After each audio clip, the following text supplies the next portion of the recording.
We are going into our second calendar year here at the Meltdown. 2025 is upon us, and we are looking at those cinematic offerings ahead that excite us the most. I'm Tim Melton. That is Tyler Lionel Johns, and we've been tasking each other with coming up with those 10 movies a piece that really excite us for the upcoming year ahead. Hard to believe it's already here. All right, I'm going to jump right into it. There's so many different movies that I had to leave off of this list. Refining it down to 10 was quite difficult, but I'm going to start with my number 10, and this is a horror movie set to come out June 20th of 2025. 28 years later is in the number 10 spot for me. It's been almost 3 decades since the rage virus escaped from a biological weapons laboratory. Still living in a ruthlessly enforced quarantine, some have found ways to exist amid the infected. One such group of survivors lives on a small island connected to the mainland by a single heavily defended causeway. When one of them decides to venture into the dark of the heart of the mainland, he soon discovers a mutation that has spread to not only the infected, but other survivors as well. This is directed by Danny Boyle. It is written by Alex Garland.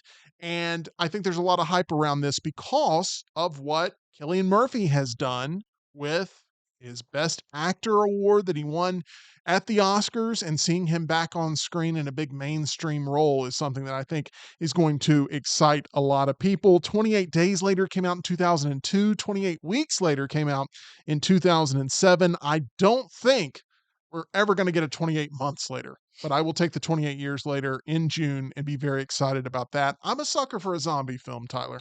Zombie films are great. They're great. I actually have not seen the 28 Days Later franchise, but if it's got as much tenseness and action as something like, Train to Busan, I don't know, then I'm sure I would love it. We got the trailer and it did not disappoint for me. We move on to number 9 on my personal most anticipated list, and this is a movie that comes out, another one in June, my birth month, June 6th of 2025, from the world of John Wick. Ballerina is an upcoming American neo-noir action thriller film directed by Lynn Wiseman and written by Shay Hatton. It is the 5th film in the John Wick franchise, serving as a spin-off set between the events of John Wick Chapter 3 Parabellum and John Wick Chapter 4. Ana de Armas is in the lead role, with Angelica Houston, Lance Reddick, Ian McShane, and Keanu Reeves reprising their roles from previous films.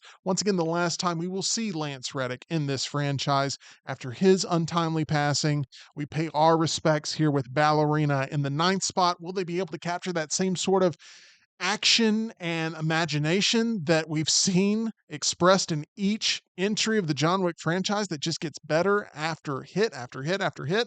Will that same level of success continue with Ballerina? Only time will tell, but I'm hopeful for this, Tyler. I am too. I really like this pick. I would have had it higher on my list personally, but that's okay. I know you've probably still got a sour taste in your mouth from Knock Knock, that other movie with Keanu Reeves and Ana de Armas. So understandable why you don't have it sitting at the top spot. I have yet to see Knock Knock, Oh, really? but I have seen all the memes, and I feel like that has ruined Knock Knock for me. Knock Knock is bad. Guess what? Knock Knock. Who's there? Oh, who's there? Yeah, I got it now. Number 8 on my list. Number 8 on my list is Eddington. It was a Knock Knock joke, Tyler. Eddington is an upcoming American contemporary Western comedy film written and directed by Ari Aster from Midsummer, from Hereditary, from Beau is Afraid, which this may have been a lot higher on my list had I not seen Beau is Afraid, which was a big swing and a miss in my opinion. It stars Joaquin Phoenix, Pedro Pascal, Emma Stone, and Austin Butler. It's reported to be set during COVID times and revolves around a couple stranded in a small New Mexico town during the pandemic. Initially welcome, the town takes a sinister turn by nightfall. It centers around a small town New Mexico sheriff with higher aspirations and is scheduled to be distributed and produced by A24. Austin Butler had this to say about his role in the film, quote, I don't want to give much away as far as the story and character go, but it was a wild adventure that I got to go on. I got to play a character who's very different from anything that I've done, filming reportedly wrapped in May of 2024. Not a ton of information about this, but enough to pique my interest, especially with this all star cast that's associated with it, and a filmmaker who seems to be very passionate about telling this story. Ari Aster there with my number 8 pick. Let's move on to number 7. I'm going with Guillermo del Toro's Frankenstein. It is set to come out on Netflix, as Frankenstein is an upcoming American Gothic science fiction horror film written and directed by Guillermo del Toro based on Mary Shelley's 1818 novel Frankenstein. The film stars Oscar Isaac, Jacob Elordi, Mia Goth, Charles Dance, and Christoph Waltz, and I'm very excited about this. Del Toro has been working on a Frankenstein film for more than a decade. This is his passion project. This is his love letter. It reminds me a lot of Peter Jackson when he did his, I believe it was 2005 version of King Kong. I really liked that movie. A lot of people found it to be a little bit too much, maybe too much of a love letter. I feel like you're going to get a similar thing here potentially with Frankenstein, but I love when a director pours his heart and soul into a project that he grew up loving from day one. And the way Del Toro feels about Frankenstein, calling it his favorite novel in the world, saying, I'm going to misquote it horribly, but the monster says, I have such love in me, more than you can imagine, but if I cannot provoke it, I will provoke fear. He told Collider once again it's his favorite novel ever to exist, and I love his enthusiasm for this project, and I'll be watching that on Netflix for sure, Tyler. This is a great pick, Tim. It did not make my list, but man, what a pick! What a cast! I think the only way we can make this better is if we had Gene Wilder to the cast to play Doctor Frankenstein. Yes, rest in peace, Gene Wilder, for sure. But this will be a very different tone of a Frankenstein type movie that I think we'll be sinking our teeth into. Let's move on to number 6 on my list, and this is a little. This one was one of those that I couldn't figure out exactly where to place it, but I knew it was going to be on my list. It is The Smashing Machine, an upcoming American biopic sports drama film, co-edited, co-produced, written, and directed by Benny Safdie. Benny Safdie, known as one half of the Safdie brothers, they've split up, or at least they're taking a break. And Benny Safdie is behind movies such as Uncut Gems and Good Time with Robert Pattinson. It's a very adrenaline rush, sort of intense psychotic experience watching a Safdie brothers film and seeing what Benny Safdie may do here with a movie that stars Dwayne The Rock Johnson as a former wrestler and mixed martial artist, Mark Kerr, alongside Emily Blunt in this cast, as well as his then wife. The film is set to be released in 2025 by A24. No specific date here, but it is a drama that follows the legendary fighter from the no holds barred era of the UFC. At the peak of his career, as he questions himself and struggles with life and relationships, and takes its title from the 2003 HBO documentary, which detailed Kerr's MMA career. I have been craving for a long time, because I know he's capable of doing it, a Dwayne The Rock Johnson performance that is dramatic in tone and carries weight, and it's not him playing a different version of himself. I want to see him sink his teeth into an actual character that can potentially get him some awards consideration. The Safdies tend to love taking actors that maybe have a reputation for being one thing and turning them into something else, whether it's Pattinson with his Twilight run, and look at Pattinson now, completely different look. Adam Sandler in Uncut Gems, for a lot of people, it was revolutionary what he did in that performance. A lot of people feel like he got snubbed by the Academy. The Rock is their next project in what Benny Safdie is doing here to try to ground him into a dramatic actor. And this could be something that makes people connect with The Rock on a level they haven't connected with him in years. So that's my pick for the number 6 spot. I want to move on to number 5, and that is Mission Impossible: The Final Reckoning. Comes out May 23rd of 2025. Mission Impossible: The Final Reckoning is an upcoming American action spy film directed by Christopher McQuarrie from a screenplay he co-wrote with Eric Jendrison, the direct sequel to Mission Impossible: Dead Reckoning. It is the 8th installment in the Mission Impossible film series. Could this be the end for Ethan Hunt finally after a series that has gone on cinematically since the 90s? It could very much be. There is not going to be a Dead Reckoning Part 2. This is going to be called The Final Reckoning. And will it end up being the final time we see this team take to the screen supporting Ethan Hunt? We shall see. But I think they're going to lay all their cards out on the table in this one. The last one I didn't love. This one I'm prepared to really fall in love with. Number 4, I'm going with The Battle of Bacton Cross. This is not a movie that's on a lot of people's radars, including Tyler, who looks like maybe I have he's. not heard of this one, Tim, so, educate me. This stars who I believe is the greatest working actor right now in cinema, and that is Leonardo DiCaprio. He is teaming up with director Paul Thomas Anderson, who you may know from some films like There Will Be Blood. There's not The Master. This is being reported to be Paul Thomas Anderson's most commercial film yet, with action movie elements and the biggest stunts of Anderson's career. It's rumored to have a budget between 140 and 175 million dollars. It wrapped its production in El Paso, Texas in September of 2024. It stars Leonardo DiCaprio, Regina Hall, Sean Penn, and Benicio del Toro, and it's set to be released August 8th of 2025. Not a lot known about the script, but it does seem like it's set in a small town, and it is an American crime drama thriller. I'm looking very forward to this one because I didn't love what I saw last from Leonardo DiCaprio, and I would really like to see him get back on track and potentially get an awards nomination out of this. Number 3 on my list is a vampire movie, it appears, in Sinners. It comes out March 7th of 2025.